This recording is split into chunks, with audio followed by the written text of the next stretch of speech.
You know, in the mid-2000s, when this guy came to major prominence, he was disrupting everything, Olympic events, Grand Prix events, social events, based on his theory that the end of the world was near and he needed to draw attention to that. Well, I can tell you, ladies and gentlemen, this guy is not only one of the most stupidest people in world history, he basically was one of the most dangerous. Now, I have to mention his name. Hate to give him any publicity, but I have to get it out of my system because I've been doing Olympic podcasts for the last few weeks. My buddy said, "You ever going to do something on Neil Horan?" Well, I said, okay, but I give you a warning. I don't like this guy. Now, this defrocked priest, born Cornelius Neil Horan, is sometimes referred as the Grand Prix priest or the dancing priest. He was born 2nd April 1947. Now, again, he's a defrocked, lax-sized Irish Roman Catholic priest who is noted for his interference with the running of the 2003 British Grand Prix and the 2004 Summer Olympics men's marathon in order to promote his religious belief that the end of the world is near. Now, the 2004 interference stopped the best runner in the race from winning the gold. The whole race should have been thrown out and rerun, but IOC's decision was just to go ahead irregardless. Now, in 2004, he was found not guilty of indecent assault against a 7-year-old girl, though he did admit that he was naked while the girl tickled him and while he played hide-and-seek. During the court case, he also claimed to own only one pair of tight-fitting green satin underpants that have never been washed, and he needs them to always be ready for use. At one point, Horan produced the pants from his pocket to show the jury. Now, he was arrested and spent some time in jail in Germany in 2006 when police found out about his plans to stage a pro-Nazi demonstration, which included a poster he made praising Adolf Hitler. He went on to appear on Britain's Got Talent in May 2009. He danced a soft jig on the show, received a standing ovation by the audience, and was put through to the next round. He did not make the live semifinals. Now in 2017, he showed his support outside the court for the disgraced entertainer Ralph Harris. Now, the second of 13 children born to Catherine and John Horan, he's a native of County Kerry. He currently lives in London. He studied to be a priest at St. Brendan's College of Killarney and St. Peter's College, Wexford, and was ordained in 1973.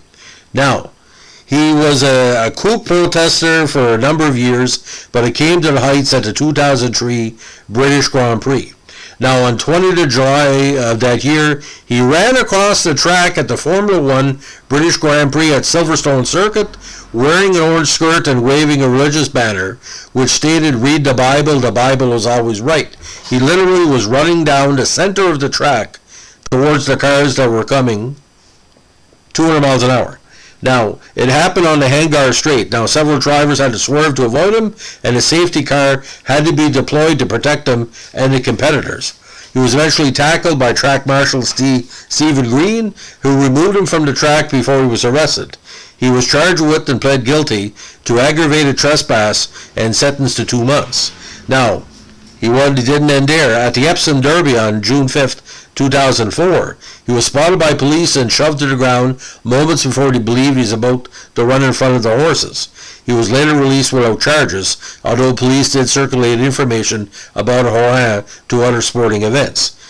Now, 2004 Athens Olympics. In spite of tight security there, due to fears of a terrorist attack, on August 29th, Horan, who had flown to Athens earlier that day, was able to run onto the course of the men's marathon event near the 35K mark, carrying a placard on his back.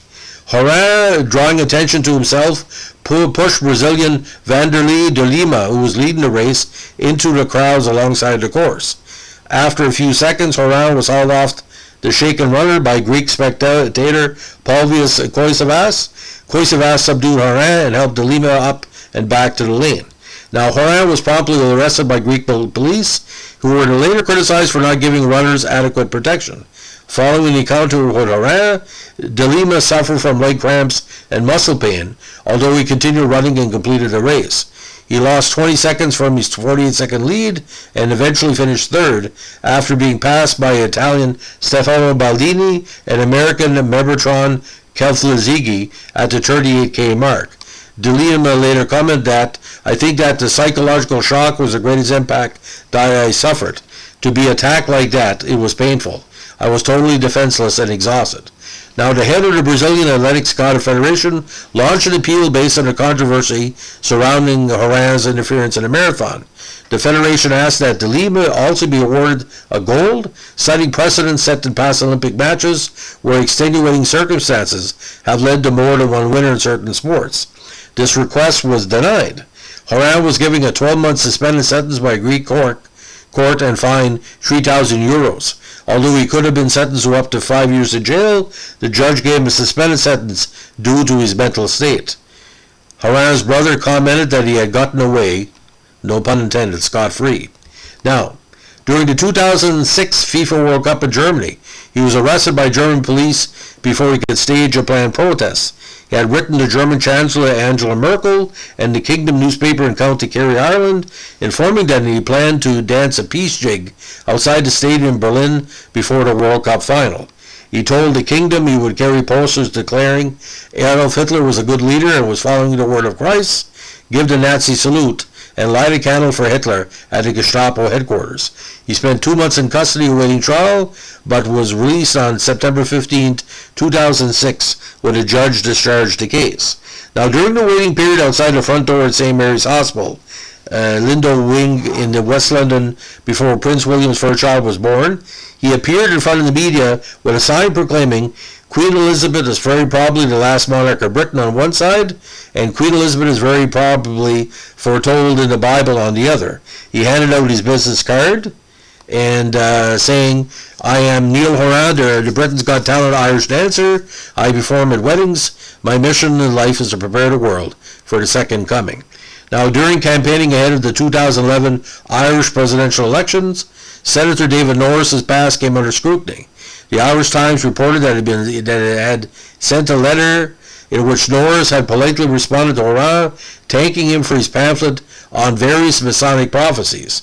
Norris admitted in the letter, to be honest, I haven't really read it in any detail yet, but said he would put his feet up and read it with great interest when he returned from a trip to Berlin. He added, "I will then pass it on to my aunt, who is just 100 and has always taken a keen interest in this kind of material." Now, on January 20, 2005, Kevin MacDonald, the Archbishop of Southwark, South London, laxized Horan. Horan later made the following statement to the press: "I completely reject this decision. I appeal to the much higher court of heaven and the court of Jesus Christ. I now cannot preach. I cannot give out communion. I am little more than a pagan."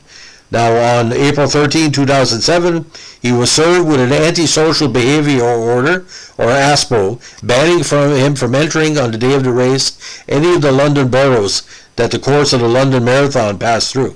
Now, when he auditioned for the Series 3 of Britain's Got Talent in 2009, May 16 performance, he gave an Irish jig in traditional costume.